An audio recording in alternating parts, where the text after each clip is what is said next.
আমি লাশ মাটি দিতে দিব না। পৃথিবীতে এর চেয়ে নিষ্ঠুর দৃশ্য আর কি হতে পারে, যে বাবা নিজের রক্ত জল করে সন্তানদের বড় করলেন, মাথা গোঁজার ঠাঁই করে দিলেন। মৃত্যুর পর সেই বাবার নিথর দেহটাই পড়ে রইল। সম্পত্তির লোভে আটকে গেল শেষ বিদায়ের শেষ দাফনটুকু।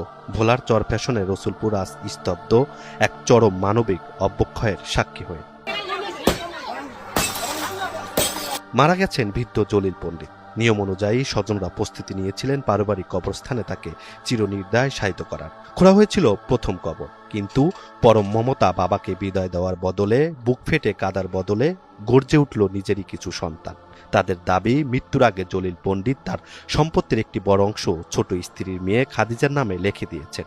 আর এই ক্ষোভেই আটকে গেল বাবার দাফন।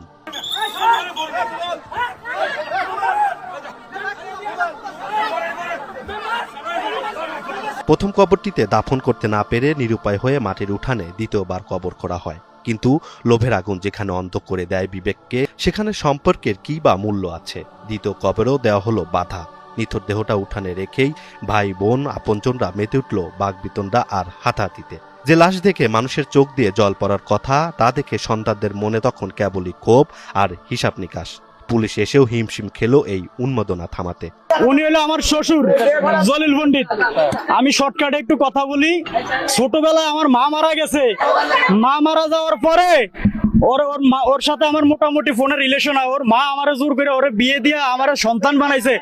বলে যে তুমি আমার নিজের সন্তান, ফোলা হইলো তুমি, মায়া হইলো তুমি, এখানেই থাকবা, এখানেই সব করবা। এইটা বইলা আমার সব কিছু আত্মসাৎ করে, ওই ঘরে আমার টাকা, এই ঘরে আমার টাকা। এবং আমি যদি মিথ্যা বলি, আপনারা এখানে যত মানুষ আছে মহিলা সহ প্রত্যেকটা মহিলাদেরকে আপনারা জিজ্ঞাসা করেন, যদি ওরা না বলে তাহলে আমার কোনো দাবি নাই। আর যদি বলে হ্যাঁ আমার টাকা পয়সা আছে, তাহলে আপনাদের মাধ্যমে আমার এটা সমাধান করে দেন, তা নাহলে আমি লাশ মাটি দিতে দিব না।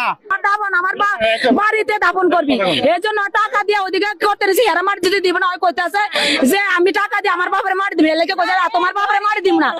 এই জন্য আমার বাপের আমরা এদিকে দাফন করতে রেছি। আমার বাপে উচিত করে গেছে আমার দাফন এদিকে করবি, আমার কোন জায়গায় মাটি দিতে দিবি না।